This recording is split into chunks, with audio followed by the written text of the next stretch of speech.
So my prior guest, she came by speaking a lot about health and how your health is wealth, and we dug into quite a few examples of just ways that even on the mental side can help you physically. Correct. Right?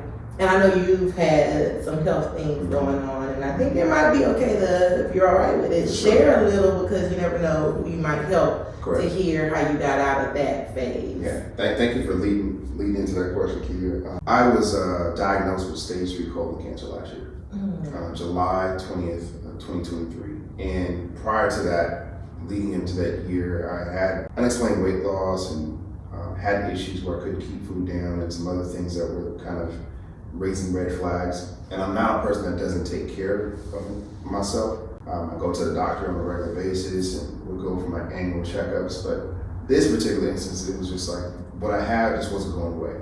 And so went to my primary care physician at a specific healthcare provider and kept going back to urgent care and emergency rooms, and they couldn't really properly diagnose what was going on. And it wasn't until I got a second opinion at USC Keck, where my wife actually works, she works at USC, where they actually diagnosed and found the issue. I went in, coincidentally, I was supposed to go to General Convention last year, that following week in Dallas, but I didn't make it. So I went in, I was in extreme pain that Wednesday the 19th. I told my wife I gotta go into the doctor, go to USC immediately. So I went in that Thursday, the 20th, and I'm thinking they're just gonna do what the other provider did, which was provide me with a concoction and kind of coat my stomach and then send me on my way in terms of medication. But I had already sent over my medical records and they did a deep dive in terms of CT scan and blood work. They said the good thing is we've diagnosed her, kind of having a good idea of what the issue is. The bad thing is you're not going on. And so that started my path of healing, right? I was hospitalized for 11 days at USC, no food, no water, just IV, and lost over 100 pounds. You know, see it now, I gained it right back, but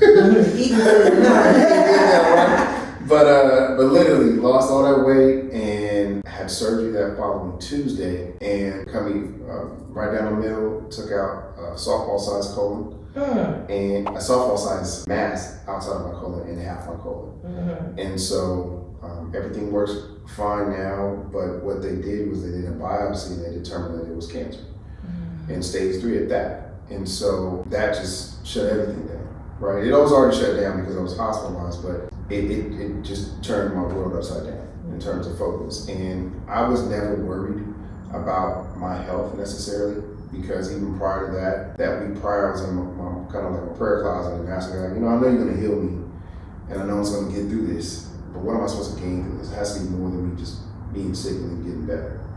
And he said, as clearly as I'm talking to you, dignity in long suffering. I was like, okay, God, I'm good with the dignity piece, but what about this long suffering part? Right? What does that look like in me? And literally it was, he just repeated that, and I was like, okay, I got to finish my prayer, and that following week I got sick. And so I attribute my health and recovery to my Lord and Savior Jesus Christ, amazing doctors and professionals, and nurses that came alongside to help me, and then an amazing support system. My wife, my children, my dad, my mom, cousins and friends, countless people reached out and just stood in the gap for our family with cancer itself, and even going through chemotherapy. It's not something where you can have a whole bunch of people around, which is why we couldn't necessarily advertise or say so much, because I'm still processing, going through it myself.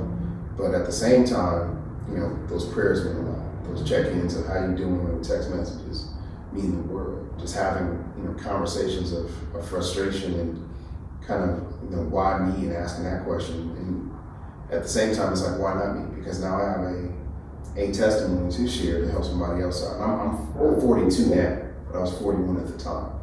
So our age bracket, as far as black men, they don't start testing technically don't start testing for cancer until 45, right? Prostate or colon cancer. But I'll tell brothers, get that colonoscopy. Yeah. Get that prostate exam. It ain't nothing. Yeah, they're going back there, but then you don't even know it. Yeah. You're gonna be out anyway. Yeah. And it's better to know than not, and to suffer in silence. And then, you know, we're putting together an obituary for you because we didn't know ahead of time. Right. Right. And life is, I mean, I know a little bit of your story too, kid. Like, life is too short to be wasting on things that don't matter, or don't. If you can take care of your health and make those necessary deposits to be healthier, be better. So that's a big encouragement for me, is that people take that next step to take care of their health and well-being.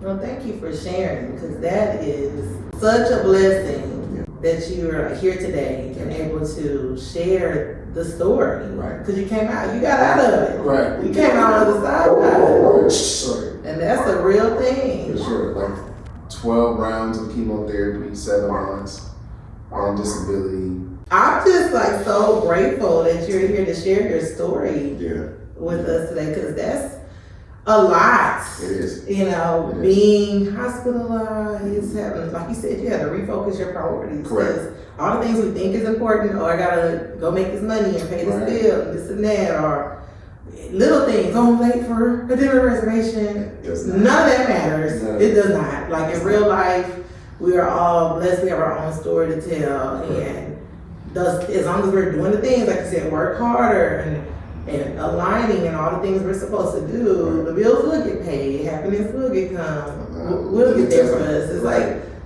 all the stuff that we're worried about sometimes is not even that big a deal. It pales in comparison. And I just feel like, and I shared with you earlier, I live my life like that as well, because losing people at a young age, Correct. having to readjust your life, death will take, and we've had a lot of deaths. Like none of my parents aren't here. Mm-hmm. My husband's parents are here. So even like our lives are different when we talk to like other married friends. Correct. And they're all going to see in-laws. And yeah, we don't have that. That's not our life. We have each other. Right. And we have our children. That's Right. great. That's fine. We have our support system, like you said. Correct. It's like the family, the friends that became family, the family that you have close to you. And that's all the things that after a while, if you pay attention, that's the things that matter. So Correct. making sure those people know that you'll be there for them like they are for you. Correct. Making sure that love is the foundation of your decisions for everything. Even though I'm a logical decision maker, I include love as a factor. For sure. And it's okay sometimes to not be logical and take that, if it's gonna be worth it for something that you love or someone you love. Yeah, absolutely. And I mean,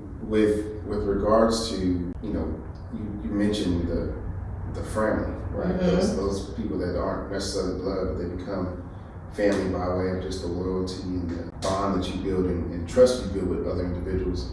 That's critical. I mean, I probably have, being an only child, and a bunch of those friends that we went to Southern with, right? Mm-hmm. The Marcy's, the Isaiahs of the world. Shout out to the Cali crew. They were the Cali crew when we were in Baton Rouge. Yeah, we can get into that a little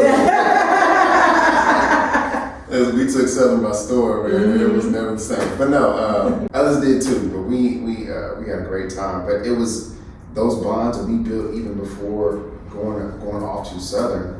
I mean, those are my brothers today. Yeah. I mean, they have been consistent in many different ways, and I've tried to reciprocate that in terms of relationship, where we're still friends and now godparents to each other's children and stuff like that, which is, it's just so cool to see and to watch us mature through life and support one another. Yeah. But it's so critical to have real friendship.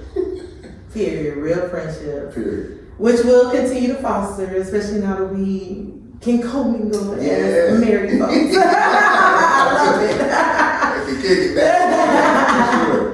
So, since we have to wrap it up, I want you to share. Do you have an Instagram, anywhere you want people to find you at? Yes, Brandon Shelby Speaks, CFA 24. That's on YouTube.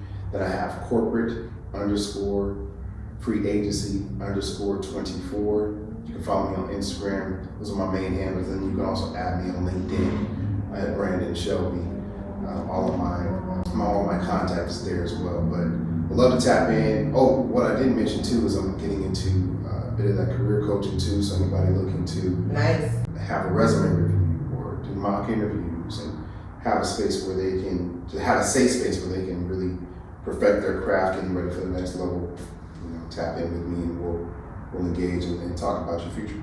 All right, well, y'all heard it here. Y'all better call Brandon. Get your resume together. Y'all to practice your interviews. I'll be looking when I'm trying to hire you. So.